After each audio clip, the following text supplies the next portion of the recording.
Doctor, let me bring in here. When you saw PLU-affiliated members of parliament ganging up to amend the administration of parliament, what came to your mind? What is with this, I would say, greed to want to control each and every corner of parliament?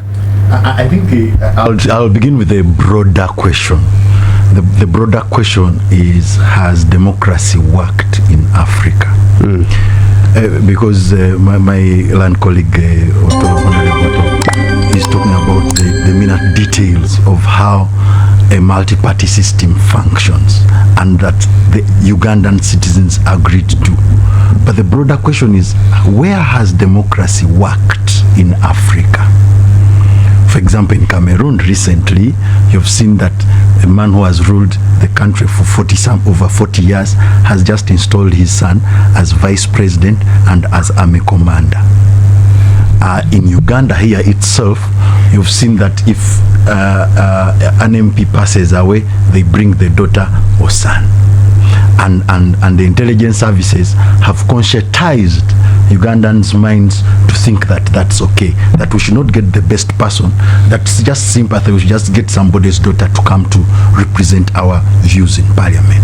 So the question that I keep asking myself, this system that is transplanted by these 7 European powers that sit at the Berlin conference to say our way of organizing society is what fits you as our colonies, has it worked anywhere?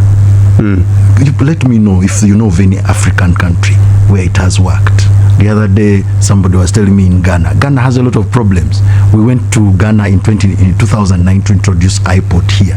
Ghana still has a lot of problems. Yes, they are peacefully changing power from one political party to another, but they still have many problems. So that's the broader question. Should we perhaps have benevolent dictators who are dictating for the interests of citizens, and we go back to our systems of kings, chiefs, and so on?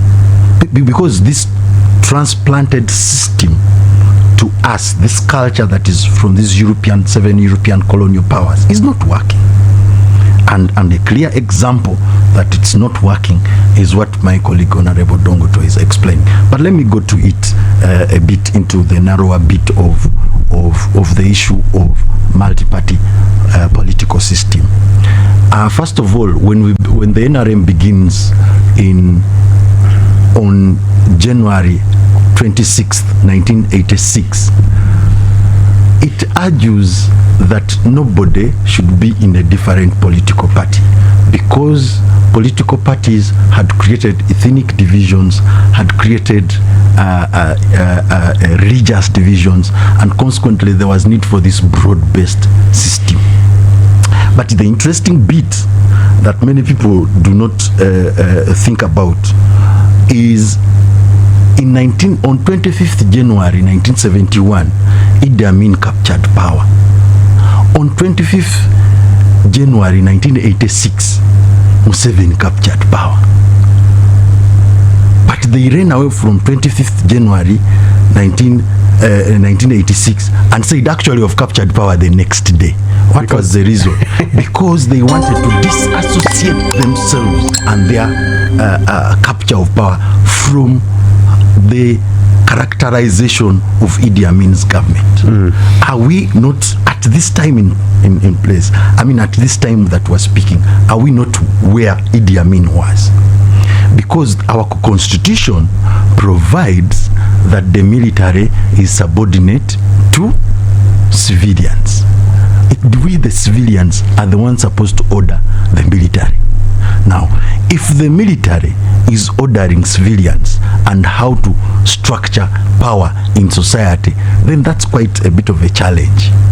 And on the basis that simply because a leader of opposition has said you are kidnapping people, a person like Erias Lukwago does not need to be kidnapped. The first process in criminal procedure, the first process of arresting a suspect is you summon them. It's called criminal summons. A person of Erias Lukwago's stature, you can issue criminal summons and Erias Lukwago will report to where you want him and the legal processes will follow. You if you are not able to do that, you can issue a warrant of arrest, and please let the people who are designated to carry out that warrant of arrest do it. 3, you should not abduct a person of Elias Lukwago's stature in society. You should not abduct them, because when you do, then you're mirroring what previously happened in Idi Amin's regime. Most importantly, the multi-party system. Now I'm going to the narrower issue. The multi-party system has checks and balances. And those checks and balances, my colleague has mentioned some of them. I won't go back to them. But those checks and balances obviously include the position of leader of parliament. Leader of opposition. And that leader of opposition comes from a majority, a political party that has the second most popular vote. And you cannot change that on the basis that somebody has said things that are contrary to what you're saying, that have exercised their freedom of speech, and they have said you're abducting people, and consequently then you should remove them from their position. And maybe to clarify, the position of leader of opposition is not a parliamentary position. It's a party. It's the political party that has a majority that sends that person. If NUP says, Senyonyi, come back, Senyonyi will go back to the political party and they'll designate another person. So I've heard Namara argue that actually this is a position of parliament. It's a position of parliament to the extent that it acts as a check to those who are in government. But the person who holds it is holding a party mandate of the majority opposition party. So that's the confusion that Namara is having. And when you hear him argue, I've seen some of the things that he has mentioned to the newspapers, is that why should this political party dictate to parliament from Kavule or whatever? It's because they went to the people and the people said, you are our opposition, you're going to check the government. And that's one of the checks and balances in the multi-party political system. One of the arguments from Dennis Namara says this office should be able to be accountable. It means that in circumstances where it is not, the leader of opposition there should be amenities on how to be recalled. Yes, the party that sent him that, as I've indicated, the mandate of Joel Senyonyi in the parliament is a party mandate. It's not his personal mandate, and he's only a parliamentary official to the extent that he's checking government, and that's how a multi-party system operates. Should he only be accountable to one political party, and yet this is according to Namara, Honorable Dennis Namara, and yet the budget for the office of the leader of opposition is from the taxpayers' money? You see, that's a narrower, confused question. The broader question is, in a multi-party system, there must be checks and balances. And those checks and balances include this position of the leader of opposition. And that position is designated for a political party that has the largest number of opposition members of parliament, and that political party happens to be the issue of accountability is another matter, because the leader of opposition has a budget. He has a budget in his office of 4 billion. They're saying whether that amounts so if he's not accounting for the money, then you run to the Auditor General and to IGG. So if the problem is accountability, the solution cannot be having everyone to elect the leader of opposition. You do not wait for the money to be misused for you to run to the IGG. It should be self-accountable for every year, every financial year that you just go to the Electoral Commission now and ask for the accountability of the National Unity Platform money. You can get that information basing on Access to Information Act. Those of Bobby Wine tendered in accountability for the taxpayers' money. So this argument of Namara is just in bad taste. It's in bad taste. They don't wish the opposition well. They think Uganda's problem is the opposition. Uganda's problem is not the opposition. Uganda's problem is that the government is not delivering to the expectations of the ordinary man. So we should face the problem. We don't blame I don't blame doctor here that you are the one who made it not rain. No, we should start focusing on real things. People are dying of poverty. There is no traffic jam. People have abandoned Kampala. There is no money. These are the issues that the taxpayers want to listen. Not removing leader of opposition from Senyonye and probably putting Kabanda. It does not sound good to the ordinary people there. And perhaps the issue of accountability, as my colleague says, there are many many ways to enable accountability.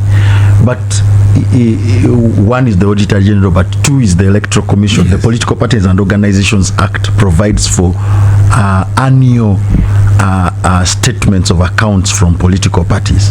But thirdly, we have a civil society that's quite active. Obviously, the space is shrinking, which can also buttress those efforts, accountability efforts. And most importantly, the money that Mr. Namara is talking about is taxpayers' money, and the position of the leader of opposition is there to check government. And as long as the leader of opposition is mobilizing the opposition forces within parliament and is enabling that checking of government, eventually the people of Uganda benefit from more excellent policies, more excellent provision of public services, more excellent provision of public goods. It's not that Senyonyi does not need any money to do that checking of government. Senyonyi needs resources in order for him to execute, to put the government on its toes, because that is his role. But does the right of the largest opposition political party, in this case the National Unity Platform, to nominate the office holder of the leader of opposition represent a fundamental democratic principle?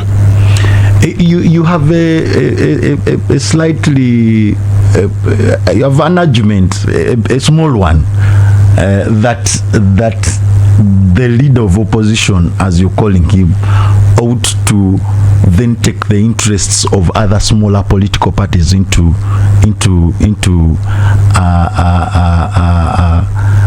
what the agenda should be for the opposition, because they are also opposition political parties. Yes, and that's what the argument is, that yes, there should be consultations on who holds the office, how the opposition agenda should be determined, and even appointments for the different holders of office of accounts committee, the previous accountability committee. The previous holders of that office, haven't they done it? I know many previous holders of that office that were doing it. I wasn't in parliament, but I was part of some of those processes where the FDC, for example, the designated officer would call other opposition parties to confer on specific policies, specific issues, so that the opposition would go as one voice. So obviously, in terms of inclusivity of the opposition, that helps. But that's not what Namara is saying.